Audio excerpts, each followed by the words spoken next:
Ça fait un moment que c'est quelque chose qui bouillonne en moi, c'est vraiment quelque chose que je porte dans mon cœur. J'ai vraiment envie de parler de ce que moi j'appelle les héros anonymes. Alors qu'est-ce que c'est qu'un héros anonyme? Un héros anonyme, en fait, c'est une personne, comme son nom l'indique, qui est anonyme, donc ça veut dire qu'il n'est pas forcément connu, et qui en fait des choses héroïques jour après jour. Qu'est-ce que c'est que des choses héroïques? Pour moi, c'est tout simplement tendre la main vers l'autre. Parfois, il faut déborder d'énergie, il faut avoir vraiment un esprit créatif, parce que autour de soi, tout va pas si bien que ça, c'est le moins qu'on puisse dire. Et malgré tout, ce pays, il tourne. Et comment il tourne? Il tourne certainement grâce au courage, à la détermination de beaucoup. Et ces gens, on n'en parle jamais. C'est vraiment mon ambition aujourd'hui, c'est de réussir à trouver les moyens et à trouver la bonne forme, le bon traitement pour les mettre en valeur et ainsi peu à peu que les personnes qui vont regarder ces témoignages par tous les moyens possibles de diffusion, il y en a plein aujourd'hui, en regardant ça, elles aussi, ces personnes puissent vibrer. Les spectateurs de ces témoignages vont vibrer et vont se dire mais en fait moi aussi je peux faire quelque chose. C'est vrai que mes premiers héros, c'est mes parents et ils ont ancré dans nos cœurs des valeurs fortes et il est temps de les faire exister par ce projet. Ma famille, la vaste histoire. Alors ma famille, elle se compose d'abord d'un couple merveilleux, c'est mes parents adoptifs, Marie-Thérèse et Michel. Mon père s'est engagé aux côtés de l'équipe de Terre des Hommes qui commence à cette époque-là. Et en fait, il se retrouve avec tous les dossiers d'enfants à adopter. Mes parents qui commencent à se poser la question de l'adoption, entendent parler d'un premier enfant qui n'est pas du tout un bébé, qui est déjà un adolescent, qui a 14 ans. C'est mon grand frère Ricardo. Et en fait, Ricardo, il avait déjà été trimballé de famille en famille. Et en gros, ils apprennent que c'est sa dernière chance. Soit on lui trouve une famille d'accueil, soit il va partir à l'armée. Et là, ma mère, immédiatement, a le cœur déchiré et se dit non, on peut pas laisser cet enfant parce que c'est encore un enfant. Le laisser partir directement à l'armée, il faut lui donner cette chance. Et donc, le premier enfant qu'ils adoptent, c'est Ricardo, qui a 14 ans. Et là commence la série. Ma mère tombe enceinte et elle a notre grande sœur, la seule enfant de la famille qui est véritablement l'enfant biologique de mes parents. Elle s'appelle Marie-Laurence. Et donc c'est un grand bonheur évidemment. Mais cette envie de bébé, elle est toujours là, elle est toujours forte, ça ne leur suffit pas. Et ils continuent donc d'étudier ces dossiers et c'est là où c'est fou parce qu'il y a des choses qu'on n'imagine même pas.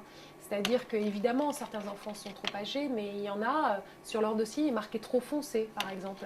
C'était le cas du dossier de ma sœur Hélène, qui vient d'Inde, Inde du Sud, et pour laquelle ils ont complètement craqué, et ils ont évidemment demandé à l'adopter.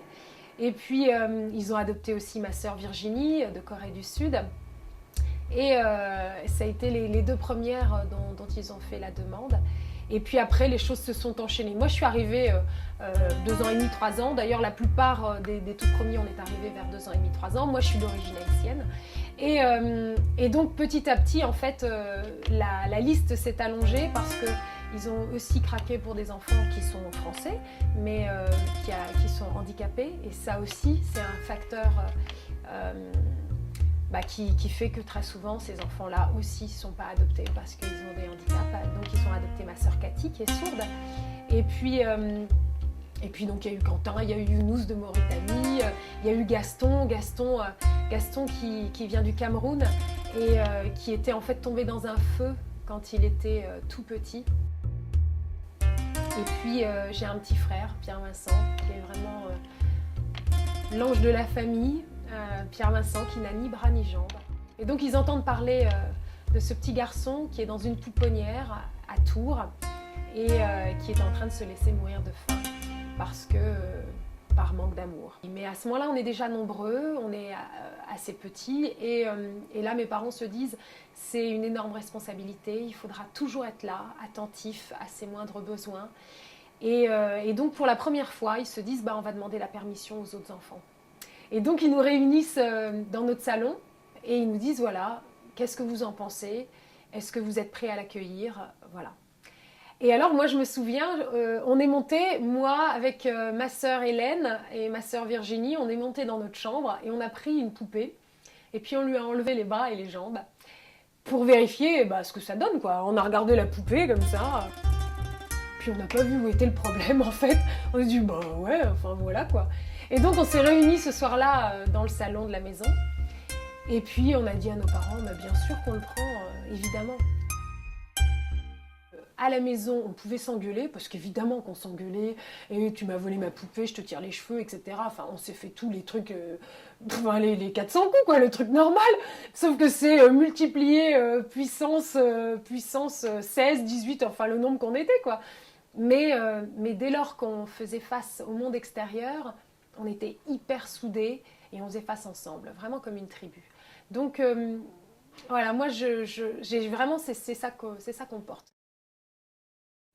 Moi, je garde toujours ce lien, c'est d'abord cette humanité, aller à la rencontre de l'humanité de chacun.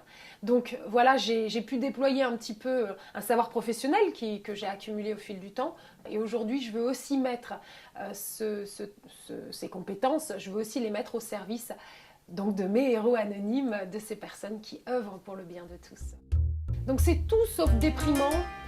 On va pouvoir se pencher sur les problèmes, mais pas du tout pour s'apitoyer et pour pleurer et se dire c'est bon, j'ai versé ma petite larme. C'est vraiment parce qu'on va avoir une transformation. Et ça fait éclater les cœurs, quoi. On se dit waouh, c'est super, tout a changé. C'est génial. Alors ok, peut-être c'est pas tout a changé et maintenant tout est merveilleux dans le meilleur des mondes. Non, l'idée c'est pas le meilleur des mondes. L'idée, c'est d'œuvrer pour un monde meilleur. Voilà, c'est ça.